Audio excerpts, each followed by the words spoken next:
Hello, everyone. Welcome to English Speaking Podcast. Let's learn, practice, and speak English together.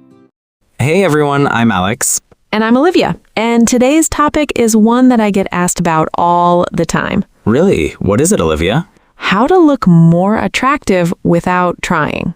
Ooh, without trying. I like that already. Right? Because everyone thinks attraction takes effort, expensive things, a perfect face. But that's not really true. So today we're going to break down the effortless side of attraction. Not makeup, not money, not gym hours. Something much simpler and much more powerful. And by the way, this is also a full listening episode. So if your goal is to train your ear for natural English, just relax and follow along with us. We're speaking naturally today, like two friends catching up. So don't worry if you miss a word here or there. Keep listening, keep following the story, and by the end, you'll understand more than you think.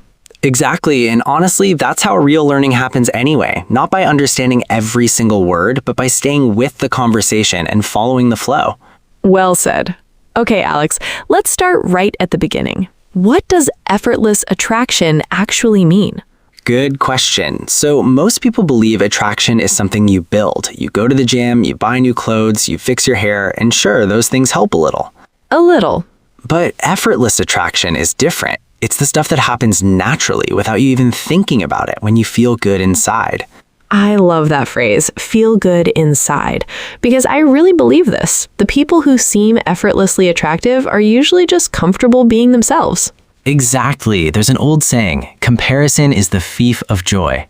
Ooh, say that one more time for our listeners. Comparison is the thief of joy. It means when you're always comparing yourself to other people, you lose your own happiness. And ironically, that comparison actually makes you less attractive, not more. Because you stop being you and you start trying to be someone else. Right, and people can feel that. There's something a little strange about a person who's constantly copying others instead of just being themselves. So let's give our listeners a little challenge right now. Think about someone you know who just seems relaxed and happy in their own skin. Not perfect, just comfortable. What do you notice about that person? Usually it's small things. The way they laugh without holding back, the way they don't apologize for having an opinion. Yes, and none of that requires effort or money. It just requires being present. Let's go a little deeper here, because I think a lot of people, especially when they're learning a new language or living in a new culture, they feel pressure to hide their real personality. That's such a good point. Like, I can't be funny in English yet, so I'll just stay quiet. Exactly, but quiet isn't the same as boring. And honestly, some of the most attractive people I know are quiet, but when they do speak, it means something. So being real doesn't mean being loud, it just means not pretending. Okay, let's talk about a story. I have a friend, her name is Maya, and she's honestly one of the most magnetic people I know. Magnetic, meaning people are naturally drawn to her, like a magnet pulls metal. Exactly. And here's the funny thing. Maya doesn't wear a lot of makeup, she shops at normal stores, nothing fancy. But whenever she walks into a room, people just want to talk to her. Why do you think that is? Because she's curious. She asks people real questions. She laughs loudly when something is actually funny. She doesn't perform. She just reacts honestly. That's such a good example, because I think a lot of people, especially when they're nervous, they start performing. They act like a version of themselves that they think other people will like. And that's exhausting. And honestly, people can usually tell. They can. There's a small gap between a real reaction and a performed one, and somehow our brains notice it, even if we can't explain why. I want to add one more example here. Think about the last time you met someone who agreed with everything you said, laughed at every joke a little too hard, and complimented you constantly. Oh, I know exactly what you mean. Doesn't it feel a bit strange? A bit uncomfortable, even? It does, actually. It feels like they want something from you. Exactly, and that's the opposite of effortless. That's exhausting to watch and exhausting for them, too. So the first lesson today is simple. Being real is more attractive than being polished. Let's move to lesson 2, and I think this might be the most important one: confidence. Confidence. Now here's something interesting. A lot of people think confidence means never feeling nervous. Which isn't true at all. Not even close. Confidence isn't the absence of nervousness. It's what you do while you're nervous. Say that again. That's a great line. Confidence isn't the absence of nervousness. It's what you do while you're nervous.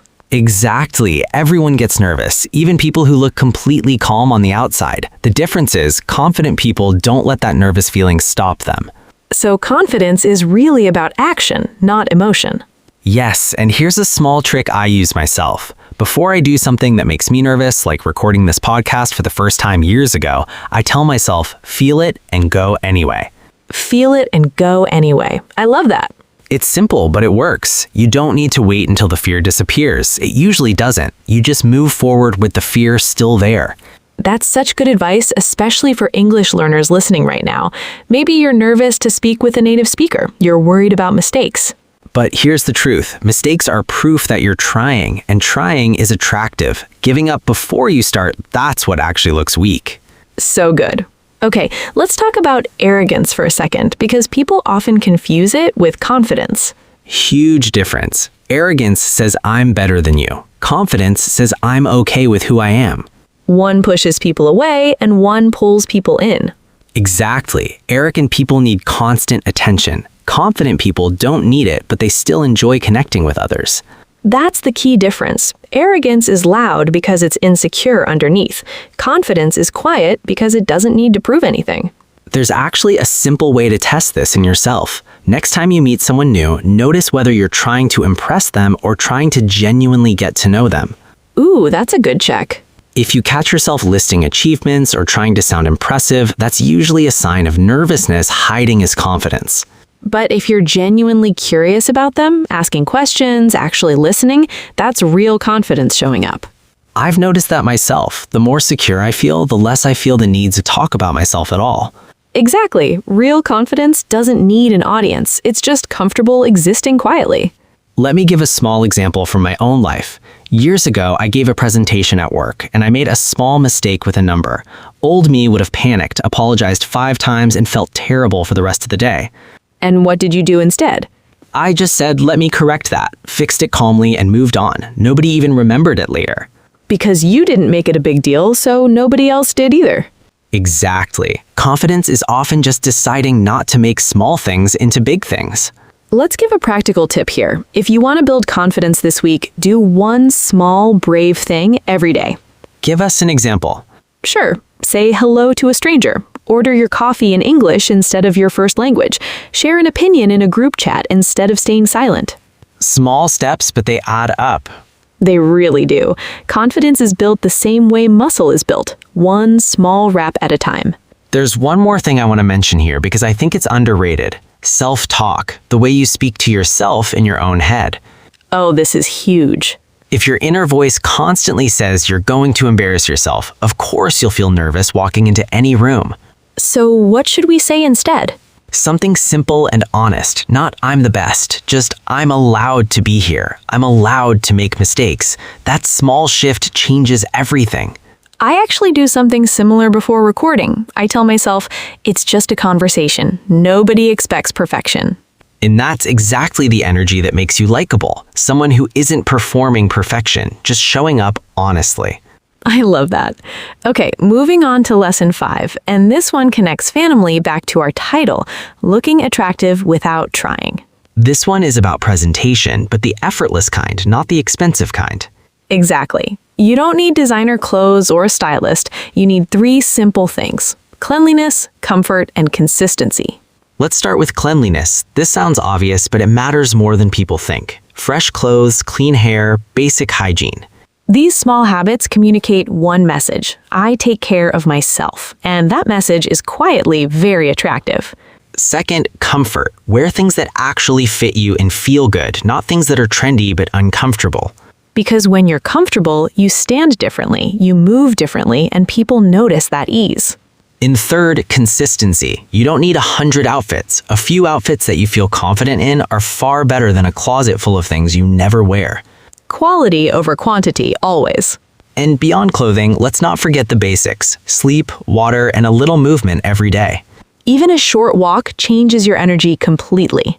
It really does. When I sleep well and move a little, I just feel lighter, and that shows on my face without any effort at all. There's actually a simple test I like to use. Before you leave the house, ask yourself just one question. Do I feel like myself right now? Not, do I look perfect? Just, do I feel like myself? That's such a good filter because when you feel like yourself, everything else, the posture, the smile, the voice, it all follows naturally. That's the whole idea behind today's episode. Real attraction isn't built through effort or performance. It's revealed when you feel comfortable, rested, and genuinely yourself. Before we wrap up, I want to share one last small story because I think it captures everything we've talked about today. A few months ago, I was at a friend's birthday dinner and there was someone at the table I'd never met before. Okay, tell us about them. Honestly, nothing about them stood out at first glance. Simple shirt, no special hairstyle, nothing flashy at all. So what changed your impression? The moment they started talking, they asked genuine questions, they laughed easily, they admitted when they didn't know something instead of pretending. And by the end of the dinner, everyone at the table wanted their number, not for romance, just because everyone wanted to be friends with them. That's such a perfect example because nothing about that description involved effort, money, or performance.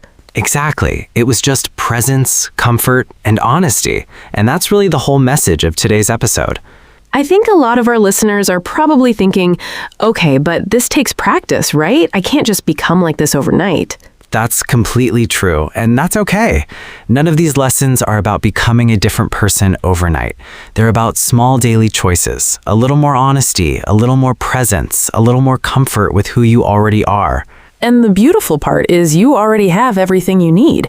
You're not adding something fake on top of yourself. You're just removing the performance and letting the real version show through. I love that idea, removing instead of adding.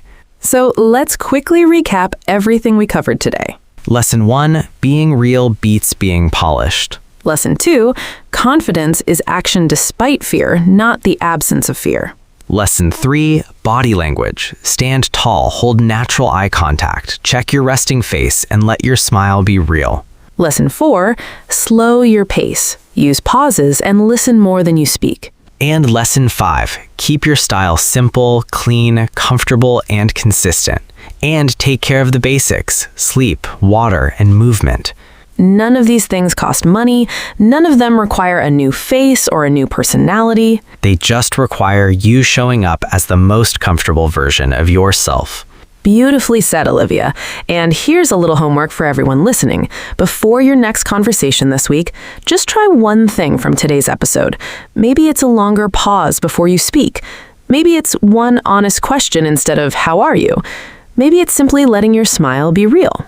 Just one small thing. You don't need to change everything at once. Exactly. And notice how it feels.